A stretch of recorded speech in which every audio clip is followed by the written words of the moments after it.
Navarro, who is also a member of the Nutrition Advisory Board of Herbalife, is a Nobel Prize winner.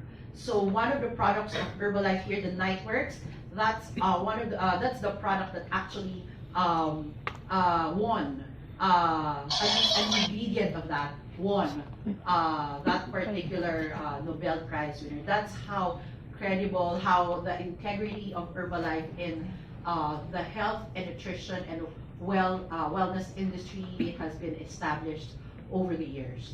So yeah. Okay, so we are now on the highlight of the day. So our guest speaker, as Marie mentioned, came from the headquarters of Herbalife in the US, and she has a PhD in physical activity, nutrition, and wellness from the Arizona State University. She has her MBA from the University of Southern California. She took her MA in kinesiology, sports psychology from the University of Washington. And mind you, she's very young when you see her later. Very young and very pretty. And then she has her undergraduate BS psychology at the University of Washington. And during that time, she was also a 4-year member of the varsity team. She used to be with the rowing team. Okay. And then, of course, her postdoctoral research was done in UCLA. And then she's a professor in exercise physiology at the California State University in Los Angeles. And of course, our director for sports, performance, and education at Herbalife Nutrition, Dr. Dana Ryan.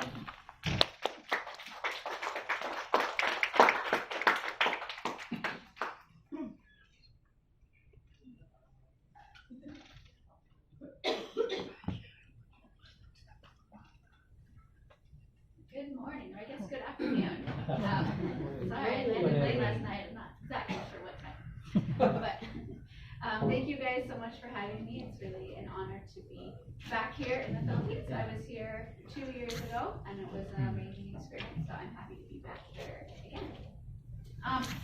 Just going to be a short presentation, and the idea is really to get questions from you guys and have a conversation, because I think as media, you're as involved in this topic as I am, right? And so I think it's a really interesting topic to have an open conversation about, because it's a topic that is rapidly changing on a daily basis, right?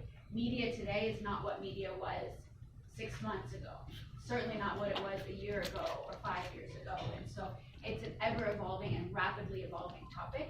So I think it's something that's very interesting to have a real discussion about. But having said that, when I was thinking about this topic, I was thinking, wow, this is really an easy topic.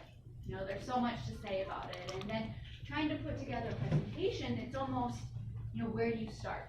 There's so many aspects of media. And when we talk about social media, there's so many new aspects that are affecting our population in ways that maybe we wouldn't have expected, that maybe weren't the intention when social media really started getting going. So I want to start by kind of looking at population, right? What is our world doing? How is our world changing? Now we know that in today's population, people are more aware of the importance of being active. They're more aware of, having gym memberships, working out, exercising, doing all of these things, okay?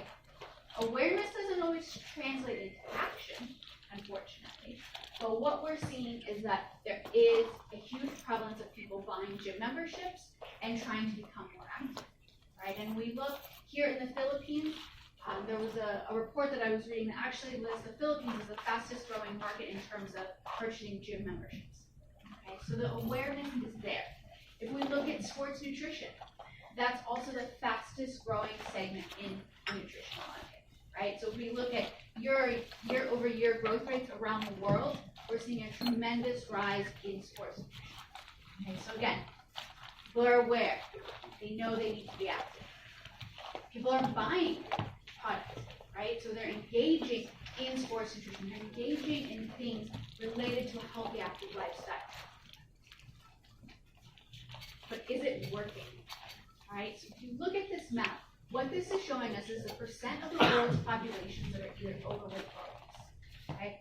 what you see is the United States and Mexico are typically the 1 and 2 in terms of rates of percent of the population that are overweight. Obviously, coming from the United States, this is not something that we're proud of, but it's not getting better around the world. Okay, so what is happening? Right, we're seeing people buying more gym memberships, investing in sports nutrition, but we're still seeing a population that's increasingly getting heavier and getting sedentary in certain ways. Okay? So that's one side of the puzzle. Right? So we start thinking about social media, we start thinking about sedentary behaviors and not living a healthy, active lifestyle. So that's one piece of the puzzle. But then we go on to the other aspect, the complete opposite spectrum, and we look at eating disorders.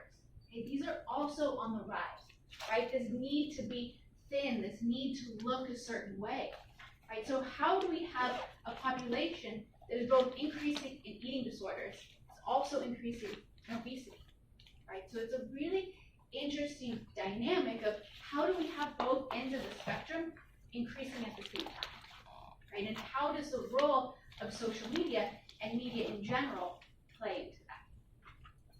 So if we look at some social media stats around the world, and this is something that our global social media team pulled for us, almost half of the world's population is engaged in social networks. Okay, so half of the world's population is looking online to see how should I look? How should the world be? How are other people living? What is going on? How do I now see the world through a different lens than maybe I would have seen it through 5 years ago, when you'd have this glimpse into other people's lives or other people's networks, right? So almost half the world, 1 million new people are joining every single day. Okay? So in some aspects, that's great, right? The world is becoming more connected. That has huge power in so many ways. Okay, so when we look at how are people using it, on average, people are on social media over 2 hours a day. Okay, so now let's think about what are the recommendations for physical activity. Recommendations for physical activity, leading a healthy, active lifestyle, being active at least 30 minutes a day. So how does spending 2 hours a day on social media really hinder our ability to be active, right? But can it also help our ability to be active, right? And we'll talk about some of those accounts in a second. People have on average 8 social media accounts. To be honest, I don't know how people do that. I have 1, and it's hard enough to keep up with. But it's crazy, 8. So that's a lot of things to keep track of every single day. It's a lot of people that you're coming in contact with, a lot of people who you're potentially influencing and who are influencing you as well. Okay? Social media is the second most prevalent channel for brands. And that's a really interesting thing. We'll talk about that in a second, is that how are we being influenced by brands without necessarily knowing, right? The role of influencers has really started to play a huge role in how people make decisions on a daily basis. Okay, and here in the Philippines, people are spending an average of 10 hours a day on the internet. 10 hours a day. That's almost 50% of your day, right? That is a long time. So how do you're spending that much time online, how do you have it have a positive impact rather than a negative impact, right? And what we're seeing is, unfortunately, it's not always a positive impact that social media in particular is having on the world's population, right? So just in general, this is what we're looking at in terms of social media channels. Facebook still globally the highest number of active users. It really depends on the country. In the United States, Instagram is growing rapidly. But I know here, Facebook is still very, very popular, right? So these are constantly changing. There's constantly ones that are added every single day. I have 2 younger half-sisters I have to call and be like, what is this new thing people are using? Every day, there's something new, right? How do you keep up with all of these new channels? But the question that we're starting to be faced with is it positive, right? Is social media having that positive impact that we are hoping for, right?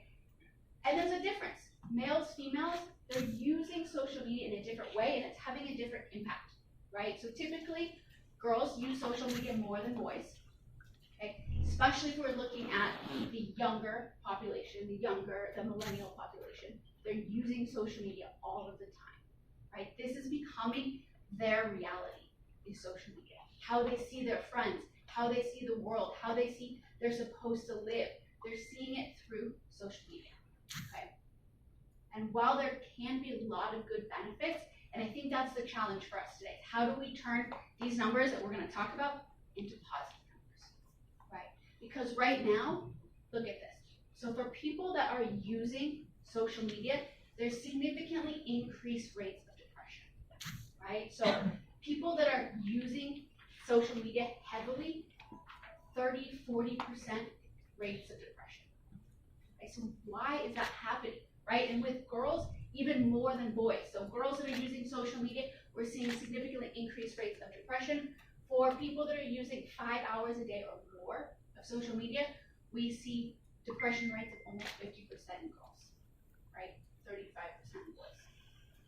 Okay, that's terrible, right? How is something that's supposed to create community and bring our networks and our population closer together, why is this happening, right? And so I was kind of looking at these numbers and thinking, why is this happening?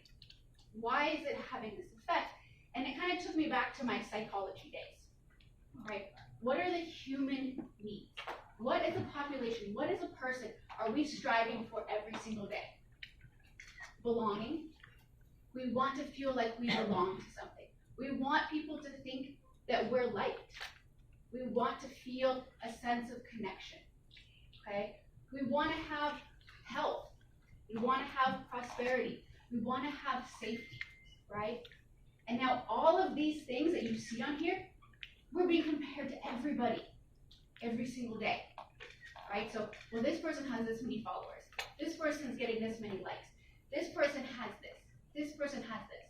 You know, and so now instead of being content with our own life, we're constantly in the state of being compared to other people, right? And it's not necessarily something that happens on purpose.